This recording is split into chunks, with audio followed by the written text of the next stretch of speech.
Hello and welcome to Analysis with me, John Rees. Iraqis went to the polls this week in the country's first parliamentary election since the withdrawal of US troops in 2011. The Iraqi elections will choose a council of representatives who in turn will elect the president and prime minister.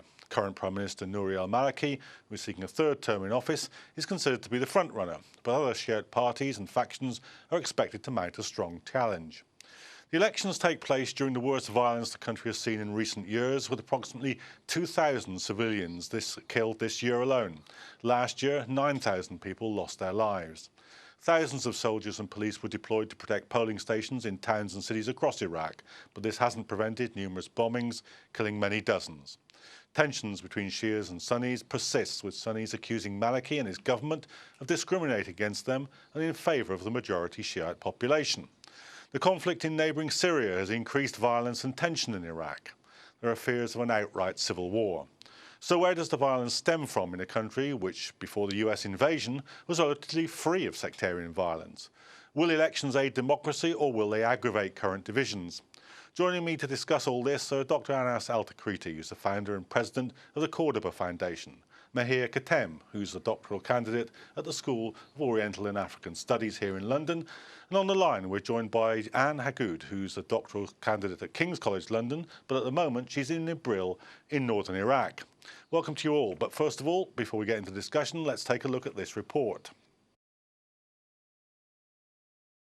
On election day, many were concerned would be marked with violence. Yet despite reports of killings during the early voting at the start of the week, and over 12 people reportedly killed nationwide on the day itself, including 2 election officials in Kirkuk, the vote in Iraq took place largely without conflict. In Iraq's first election, completely independent of Western military forces, there are fears that the nation is descending into violence. But here at a polling station in Baghdad, officials said that the vote took place without incident. The election process has successfully ended, and we congratulate the Iraqi people and those who participated in the voting. The election process here in the Al-Qarada district went well. Thanks to God that the percentage was more than 50% and the process went smoothly and accurately, and there was not a single complaint. The election has also seen a high turnout from female voters. Electoral law in Iraq dictates that parties that win representation must give a third of their seats to female candidates. But an increase in the number of women candidates has led many to believe that they can win on merit alone. I hope it will be different this year. As a candidate, I wish to win the parliament seat through the votes, but not the quota. Yet despite the relatively successful poll, Iraq is still suffering the worst levels of violence in 6 years, and there are growing fears that Iraq's many religious and ethnic groups may refuse to cooperate with each other in the next parliament. The year-long campaign of violence by al-Qaeda-inspired Sunni militants has killed many and made security impossible to guarantee in parts of the country, with an estimated 8,000 people killed last year alone. This has given rise to Shia militias, often teamed with security forces, taking revenge on Sunni communities, leading to growing mistrust in the Sunni community of the Shia-led government of Prime Minister Nouri al-Maliki. Many Sunnis unofficially boycotted the poll, but there are many in places like Anbar province who stayed away due to threats of violence from the Islamic State of Iraq group, which disavows democracy and has relentlessly attacked Maliki's Shia-led government over the past 8 years. Speaking as he cast his vote, Maliki urged all Iraqis to take part in the election or lose their right to be heard. On this occasion, I call upon all Iraqis to go to the ballot boxes and participate in large numbers, because those who will take part in the election will have a right to monitor and to ask questions, just as those who will not take part in the election will have no right. Maliki, who is ahead in the polls and looking to stay in office for a third term, and who also holds the government portfolios of defence and security, has made many enemies among Iraq's Sunni and Kurdish communities, who have felt marginalised during his premiership. Some analysts say that these forces may move to oust Maliki in the next parliament. As Iraq's votes are counted, the country waits to see if the first election, done independently of Western occupation, offers any change from the growing pattern of corruption and violence. However, the growing religious and sectarian divides in the country may take much longer to heal. So, Anas, it's a bit difficult to get a total sort of picture of what we think is happening here. Some areas are reporting that it's been a successful poll. Anbar province is supposed to be 30% of people, only 30% of the area actually took part in the poll. So what's your overall judgment about the state of these elections? Well, By far and large, it seems that as your reports said, the elections have gone without, let's say, major incidents. Of course, you have to realize that in Iraq, when the counting process takes about 2 to 3 weeks, last time in 2010, it took about 2 months before the official results were announced. And all this is part of the election process. So, you know, so why is it so long? Well, because the actual voting is secondary. The most important thing is what happens once the ballots are cast, and then the various political parties and blocs come together, and then they negotiate, and the result is announced upon a particular agreement upon those particular blocs. It's not. I mean, let's just say that at the very best, Iraq's sort of format of democracy is not like any other format of democracy that we know or realize. But in terms of you asked about Anbar and only 30%. The main problem with Anbar is that over the past 6-7 months, it's been gripped with violence. It's been attacked by either the government forces or by militant forces who have entered either through the Syrian borders or otherwise, ISIS and others, and tens of thousands, according to some estimates, hundreds of thousands of people have been displaced from their areas and have gone to other provinces, and therefore they've been unable to actually cast their votes in their hometowns and areas. Let me just bring Anne Hagood, who's on the line from the Kurdish area in Iraq. Presumably the election looks very different where you are on the ground as well.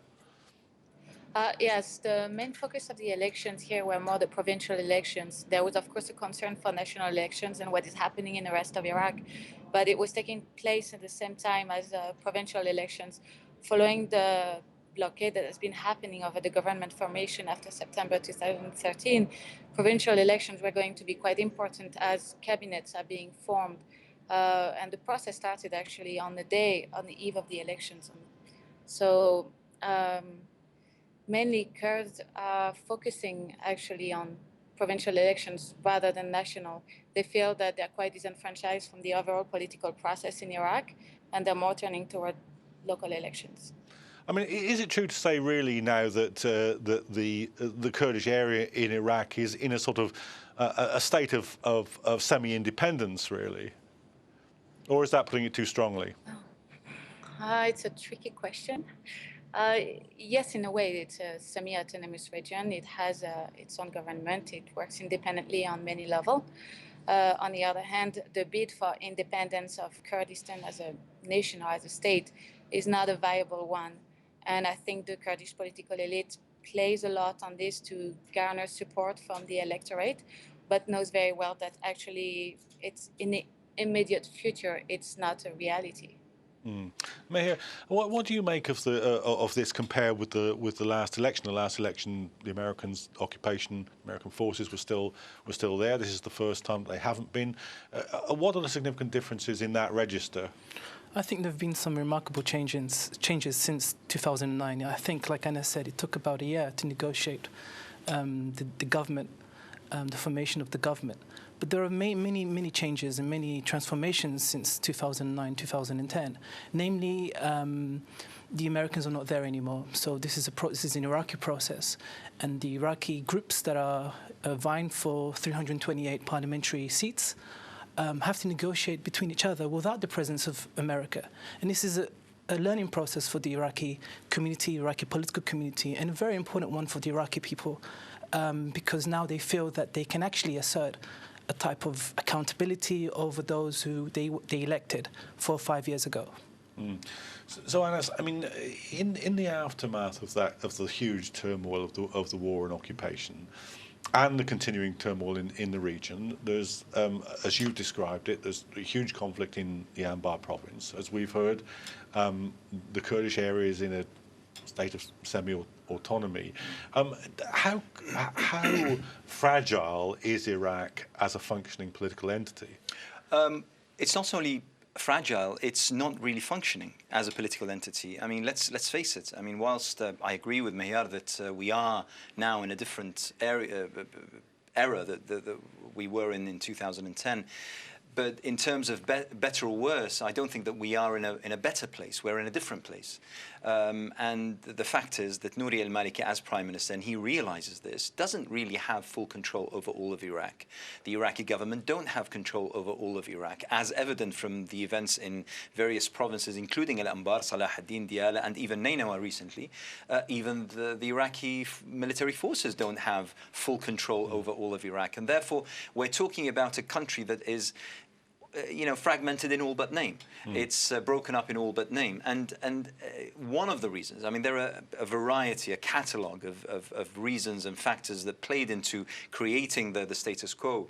But one of them, I would suggest, is the fact that the government itself pursued certain policies, whether you call them sectarian policies, whether you call them divisive policies, whether you call them populist policies, but they were policies that ultimately played into creating the kind of fragmentation that we have right now. I mean, at this moment of time, and we might come and discuss this in more detail a little bit later on, but most of the Sunni provinces, we find that most of the blocks, and I did this as a part of research a few weeks ago, we find that most of the blocks, their manifesto is about creating a Sunni province, almost breaking out away from Iraq. And mentioned the national dream of the Kurds of creating their own entity that might not be politically viable or internationally acceptable, but it's still a dream and it's still part of the political narrative. And Nouri al-Maliki is still pursuing the same kind of policies that I think led directly to Iraq becoming all but a failed state. So, Maher, I mean, when it comes to the horse trading that Anas was describing in his answer to the first question after the elections, what are likely to be the blocks, and how will that play into the business of whether or not Iraq stays together as a nation state? No, can I just answer maybe to Anas's remark about the failed state? I don't think Iraq is a failed state. I think it is still continues to be a unified state with multiple efforts to actually fragment and disintegrate the nation state that is Iraq. Of course, from 1991, the Kurdish area has been independent. I mean, as an Iraqi citizen, I need a visa to go from Kirkuk into Erbil, for instance, and then I have to report within 10 days in Erbil. But I could use my passport, and it's much easier for me to enter the KRG. But the key point to make is about the political economy of the state itself. Iraq is awash with petrodollars. Its budget last year was at least $120 billion. So this is a unifying pulling factor that brings different parties, different groups together. So even when Sunni groups talk, and of course the Kurds themselves talk about independence, they actually are having to force themselves to negotiate in Baghdad itself. And of course these are ploys. In a sense, these are efforts to maneuver in a political system where your votes are very, very important. And this is why yesterday's election is a momentous occasion for the Iraqi people. To go back to your question, I think that the Iraqis have casted their votes. I voted, Anas voted here in London.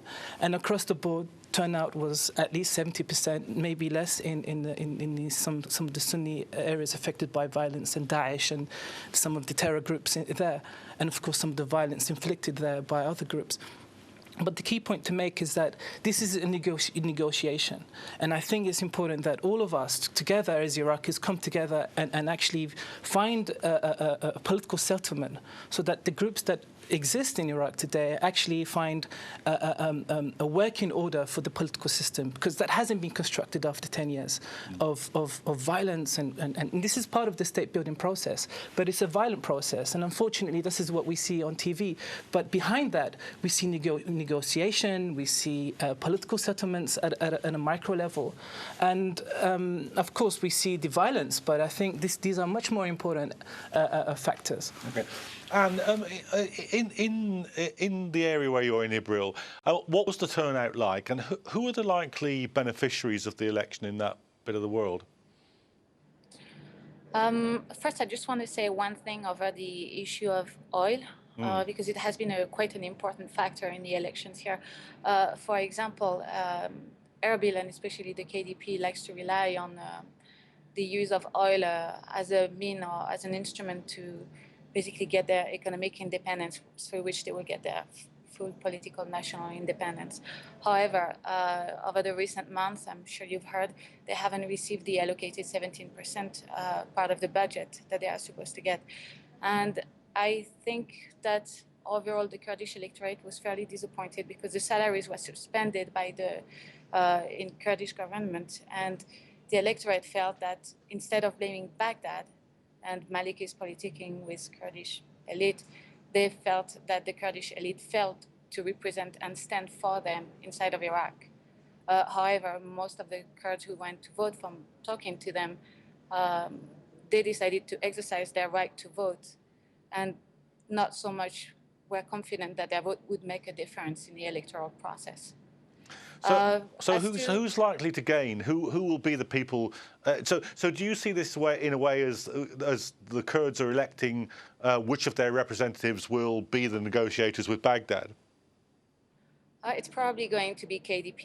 What remains to be seen, actually, is in the process of government formation here in Kurdistan, is how PUK and Goran are going to play with each other. Are they going to be willing to negotiate and work with each other? PUK announced this morning that they were willing to work together in the process of government formation. However, KDP is now accepting that Goran is an important part of the political process and integrating it. PUK is fighting for the Ministry of Interior, and Goran got actually Peshmerga and the Ministry of Finance, which is really an important factor, and projecting Goran into the middle of the political scene. Now, as to what it means in terms of politicking inside of Baghdad's parliament, it means that KDP will probably be the kingmaker, but Goran will also be an important political actor, and there are possibilities that Goran would actually work with Maliki. Okay. Anna, talk us through. That's the picture emerging in Erbil. But talk us through what might be the sort of power blocks and negotiations that go on in that long period that you were talking about coming after the election. Who's going to be saying what about what? Well, essentially, I mean, you have to realise, and just coming back to a few points that Mahyar mentioned, and when I talk about a failed state, I'm referring to numbers and stats. I mean, for instance, Transparency International in 2013 placed Iraq as the fifth most corrupt country in the entire world. The Mercer Index placed Baghdad as the worst city in the entire world to live in. I mean, these are facts. These aren't politicized by any kind of political bloc inside Iraq. As well as, I agree with him that the petrodollars, and Iraq, by the way, we're talking about Iraq and the deaths, and you quoted thousands. Those are the official figures. I mean, the unofficial figures are many more times more than those. But, if Iraq is by no means a poor country. The fact that we have people who are hungry is unexplicable in the case of Iraq. Iraq, since the invasion and occupation of Iraq 10 years ago, 11 years ago, the total sum budget year upon year has reached $920 billion. This is not a poor country. This is an extremely rich country. In fact, possibly one of the richest in the entire world. So the fact that more than 94% of the Iraqi population are deprived of basic amenities doesn't really make sense. So who's getting the money? So the petrodollars was, yes, true, they could be potentially, and they should theoretically be a unifying factor. They are actually, these riches are actually playing a role in instigating certain kinds of policies that are breaking Iraq apart.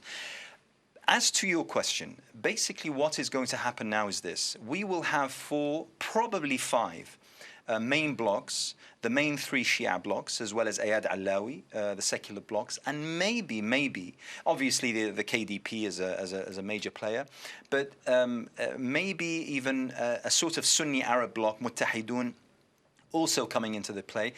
Basically, they have to negotiate how the government is formed, who's the next prime minister will be, and the such. This will take a long time. Now, the thing is with Iraq, you have to realize that the major decisions about Iraq's makeup internally is never made inside Iraq. It's always made outside Iraq. In the past few years, Washington used to be a place where some of these decisions were made. This is to a lesser extent now, but not entirely gone. But Tehran is very, very important, and therefore, essentially, it's what kind of role the major regional players will play, and particularly Iran, in sort of sorting out this. I mean, especially, for instance, will the three major blocs at a particular moment of the negotiations come together and form one major bloc that will take control of all the negotiations, or will they remain sort of fragmented along the narrative lines that we saw before the elections? That remains to be the case. Obviously, if there is a true will for Iraq to remain united, and by the way, you know, I have no doubt whatsoever that the likes of Nouri al-Maliki, since he's prime minister, I mean, why wouldn't he want to unify Iraq? He'd love to have, you know, a one Iraq to control altogether. Why would he want a small part south of Baghdad? So obviously, who is going to be prime minister is going to be extremely important.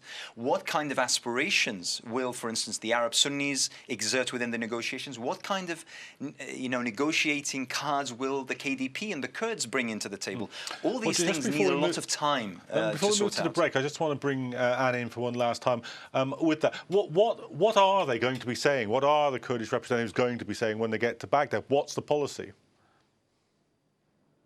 I'm sorry? What are the Kurdish representatives going to be bargaining for? What will they be wanting when they get to Baghdad? They're probably going to be asking maybe for an increase in the budget, which has been a sore issue, a sore point. Probably for more independence, but again, it's very unsure because again, it depends on the government formation inside of Kurdistan and the coalitions and how the parties are going to be working with one another. Okay, so it's really unsure for now. There's really the main focus here in Kurdistan has been really on the provincial election and the Kurdish political process. I don't think they're going to change their position from what it has been so far. Baghdad also comes in as a useful instrument when, for example, KDP needs to propel its platform. It's very useful to have Baghdad to blame for a lot of Kurdistan's ill, when in fact there is a lot of structural issues or infrastructure that needs to be addressed, and it's not done so. For example, in Erbil, the KDP is likely to win, and KDP's platform was running on the development of a lot of the infrastructures, new hotel, new buildings, new roads, so on and so forth. However, it's coming a lot from foreign investment. Okay, well, I'm going to have to stop you there because we've reached the end of the first part of the programme. But what is obviously a complex political situation in Iraq, we'll be looking at in more detail in part two. So rejoin us after the break.